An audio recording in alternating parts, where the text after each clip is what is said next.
Hey guys, welcome to a video of the top 10 reasons why Pokemon Emerald, in my opinion, will always be the best Pokemon game out of the history of Pokemon and hopefully games to come. And I want you to stay tuned for all this video to see all 10 points. I think they're valid points. Again, as I say in most videos like this, it's my opinion, so if you have anything, maybe if I've said anything wrong or you criticise or you don't agree, just say it in the comments, but in a nice way. Smiley face at the end would be nice. Or something, something just so it's not like really strictness or things, because it's nice to have more of an opinion rather than like, oh no, it's not, it's wrong or whatever, it's just nice, whatever. But yeah, so it's just 10 points, so no particular order, but yeah, just thought I'd go over them. So number one point, number one is the Pokénav. So now most of you will probably disagree straight away and say, no way, you don't want to be on your way training or EV training anything, and then suddenly a call comes up from Kieran saying, oh, I was close to catching a Marill and he escaped. Oh well, maybe next time. Even though this may be an annoying thing about the Pokénav, I found it was such a unique item which no other game really has, and there's a lot more to it which makes it amazing. First of all, it's like the first item. I know you could say it's an old game, but it's like one of the first items which kind of, a phone call system. Like, you never really hear of phones. I guess you do have more like the webcam things and the newer ones like Holocaster and Black and White, but I think to have something such like a cool thing, and you could just phone up anyone you wanted to, your dad, any gym leaders or anything, and just talk to them. I don't really like a chat, but I found it really cool. And also, you could see even from trainers rematches. So, for example, in the newer games, you don't get it in X and Y even. That's the new game. Like Black and White, and you have the VS Seeker or the Versus Seeker, and then you go to an area, you use it, and then it will pop up if anyone wants to battle. You have this in Fire Red and everything, but I found this item, it can be good, but it's a bit too weak as such. You have to go in one area, and then you have to charge up with steps, and it's a lot of work just to rebattle to get XP, and it can be quite annoying to get decent XP. On this one, it may be this kind of same prospect, but you see him, you can easily tell, okay, that person wants a battle. I know you could say you have to fly to each route and find them, but I think it's nice because you know how many battles have you got, and let them save up, and you have all these battles to do. I mean, it's such a cool thing to do. So that's why first point is the Pokénav. There you go. Number 2 point, linking on to the Pokénav, you could rematch Gym Leaders, and again, it's the first game to introduce it, and this is why it makes it such an awesome game. Having the option, it doesn't happen as much, it's more about when you I think you have to complete the game anyway, but saying that you could just rematch Gym Leaders, and I think the Pokemon were at stronger levels, for example, Roxy, she has Geodude and Nosepass, and then now she has a Golem and that. But I think it's just awesome how you could rebattle these gym leaders which you kind of face. For example, the first gym leader probably one Pokemon at level 10 or something, and now you could rebattle it with all your Pokemon. I think it's just an awesome idea. And again, it's one of those games. This game started off the rebattling, which is introduced. I think it's always in the first game, the third series game. So you got Ruby and Sapphire didn't have it, and while Emerald did, and that's why I think Emerald is having this feature, which is awesome. And you could always rebattle them for good XP as well. And that's the second point of why it's so far an awesome beast game. Number 3 is the unique map style, and what I mean with this is, if you see now, this map, I think actually, there's only one which differs from actually that a lot of the routes were on water, and I mean a lot of them. If you look to the east side of the map, 2 cities you needed surf to get, surf to get there, etc. Yeah, this massive kind of ocean of water. When so many dive patches you could just explore in those places. And for example, you go down there to activate the Reggies. Isn't there? Yeah. Reggies, and there's routes and things. This is so much. The main area I'm looking at is on the east, but then you've got things like you can go in the ship, the abandoned ship, and there's mainly the east bit still, but there's just most of the maps you see is just terrain and rock, nothing that. But having this awesome, say again, it was an old game. It had this basically half the map was in water. To many people, it's annoying knowing that you have to have surf and dive and all that, and it's water and that. But I think it was just amazing, to have something and have the current system taking you all the way back to Slateport. I just really enjoyed it, really, because there was so much to explore, and except Sky Tower was there, and you have the island, and I can't remember the name, but it was the island which sometimes appeared very rarely, but there's so much secrets to it and so much to explore, and I thought it was just, compared to most kind of games and maps now, it's just so unique, and that's why I think, again, it's just an awesome game. Number 4, there was an amazing legendary build-up with the game exclusives. As you know, in Emerald, you can actually, the main game exclusive, I guess, is Rayquaza, because that's what's on the, or Rayquaza, is what's on the game cover, but I'd count Ground and Kyogre as part of it, because it actually builds up, I guess Pokemon Pearl and Platinum does, but, trust, in Emerald, you actually have an awesome cutscene of, when you're in Sutopolis, it's raining, all the music changes, it's not just a happy music, it's horrible music, in a good way, raining, it's lightning, and then you have this Rayquaza just come in and beam this light down, and it's just an amazing thing. And you see this build up, for example, you have two rival teams, one Magma who are going for Groudon, one Aqua going for Kyogre. It's just amazing, I found. You get this rival build up of all learning about these two other legendary Pokemon. You actually you see both of them actually, which is pretty cool. And then you see Rayquaza. I think it's just amazing how it actually you actually learn a lot about the legendaries. I think it's just another reason why it deserves to be the best game. Number 5, again, it's another lead-on point, is there were so many legends in Pokemon Emerald compared to what you get now, and it's true if you listen to it now. So, again, as you know, you can capture Rayquaza as... Yeah, because actually, you actually don't have a story encounter. You have to go separately, but you can capture Rayquaza. You can then go and capture Groudon and Kyogre at certain routes, depending if it's sunny or rainy, so it's pretty cool. It's like a unique kind of thing, like you get told by the scientists, and that's awesome. On top of that, you have the trio of Reggies.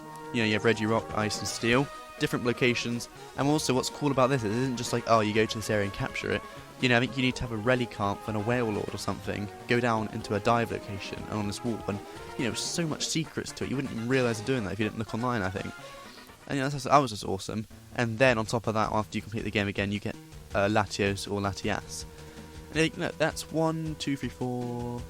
legendaries, just with no events, like excluding things like Deoxys and Mew and Jirachi. 7 legendaries. I guess 3 main legendaries or 4, whatever. It's a lot of legendaries to capture. I think it was amazing. I really loved it. You compare that to X and Y. I love X and Y, but you get your exclusive, which is Xerneas or Yveltal. Then you get one of the legendary birds, Zygarde, and Mewtwo. It's fair enough they're kind of big legendaries, but I find there's so many legendaries you could go for. I thought it was compared to the newer games, you kind of wonder, and I think again that's another really valid point. Number 6, the starters, and again this is probably mostly opinion based now, because again you might just have a favourite Pokemon, you might have started a game and that's just been the best you've liked, but I think the starters in Hoenn or Emerald, however I'm basing it on, definitely have to be the best in my opinion. I think it's just because of the typing and how they evolved, it was amazing, and you didn't really always have a weak Pokemon. Like, for example, a main example which is weak is what was the main one I was going to show about? In Unova, Snivy, it's mainly look awesome. I was thinking of getting it, but I'm not saying you're going to do bad in it, but it's a lot weaker. It's been proven to be weaker in the stat-wise compared to T-Pick and Oshawott. And in Emerald, as you know, you have the famous Trico, Grass-type, Torchic, Fire, and Mudkip, Water. I think the typing in the fully evolved Pokemon was amazing. Other games have this. Piplup, when it gets to Empoleon, has Steel and Water typing, Chimchar, Fire and Fighting, Turtwig, Ground and Grass. So, I really do love Sinnoh as well. But in Emerald, I think, you have Swampert, which specialises in this attack and defence of water and ground. It's such an unbreakable typing, I find. You've got this amazing popular Torchic, Fire Fighting, and Trico, I think it's actually just Grass, but I may be wrong there. If I am wrong, correct me. But I think just the evolutions and how it worked, it was amazing. And again, I'm not backing up on much, but I think it was just such an early game to introduce so much two typing Pokemon. And again, that's why I think this is another valid reason why. So number 7, this is more post game, but they introduced the Battle Frontier. It was the first game to introduce such a kind of long experience kind of thing to do. As I think Sapphire and Ruby had just the Battle Tower. This game doubled that, tripled that, quadrupled that, whatever, and put it into this whole facility where you had to be the champion to enter or whatever. And you had 8 facilities, I believe. Level 50 and open level. There's so much to do. Fair enough, it's really challenging. You can get so frustrated if you lose, but I mean, it was such an awesome thing because I spent a lot of hours there. You don't realise it, but you just spend a lot of hours doing different teams and stuff, and I really, really enjoyed myself at the Battle Frontier.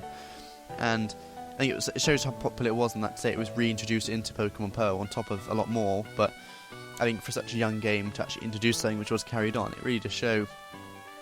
Yeah, it's an amazing thing. Instead, you had silver badges and gold badges, and I think it was just you could say it's just one post elite thing, but I think for such, again, a young game, it's just it's a lot of stuff compared to X and Y. You have the Mega Stone Hunt, you have Kyoto City. All you have there is just a city, a golden mansion, and there you go. It's just the same thing, but not as good. So I think that's another point why Emerald really does overtake many games. Number 8, Victory Road. Victory Road was actually challenging in this game, believe it or not. Again, I'm not blaming this all the other games. Victory Road's crap, you know. So Pokemon Pearl was Victory Road, amazing. You know, other games, Fire Red, amazing as such. But this Victory Road, I remember it a lot. You know, it's where you meet Wally in there. You actually have a rival encounter in Victory Road. You never had that before. That was pretty awesome. And you can actually battle them there. You know, I think you need a lot of the TMs. You need Waterfall and Surf and Strength and Flash.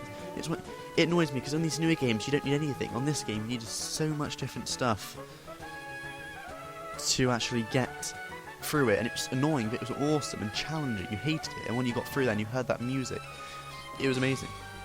I mean, that's why I loved it so much. You know, X and Y's Victory Road, I was expecting, you know, I had Strength and Flash and everything. I didn't need Flash. I don't think... Did I need... Yeah, you actually don't need Waterfall, I don't think. I think the only thing you needed was Surf, and that was it. I mean, it was ridiculous. Oh, and maybe Strength. I don't think you needed Strength, though. You know, I was expecting you to need... You know, you didn't need hardly anything. I find, you know, you look at this game, you need all these... You actually... I think it was good, because it's like you used all these HMs, which people... You're actually making a... Most people don't use them. And you put them all together into this hard Victory Road. You know, for example, Pokemon Pearl used Rock Climb and everything. It was amazing.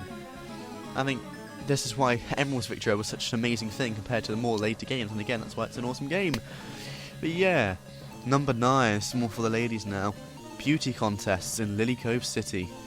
Now, for me, a major memory of Pokemon Emerald was doing so much beauty contest, or contest, sorry, is the name, beauty, not beauty.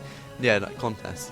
I think it was such an awesome way how it worked, how, you know, you had to feed it Pokepuff to get the first stat up, then you actually used your move, so it was also like, when you were learning a new move, I always looked at, you know, like the type of move and I was learning, so to get good stars. I think that was it. Yeah. But it was awesome how you could enter these different ranks, and you wanted to win that higher rank, and it all worked into accordance, and it was it's such a fun thing. Like, I remember the first thing when they looked at your Pokemon and all the other Pokemon got hearts, I had no clue why. You know, of course you had to feed a Pokepuff, but I never knew that. So I relied on the moveset and I always won, but it was pretty cool. I think it was, because again, it was something so unique, and I really wanted that in the later games, because I loved it. You know, fair enough, they did change it, but put it back into Pearl.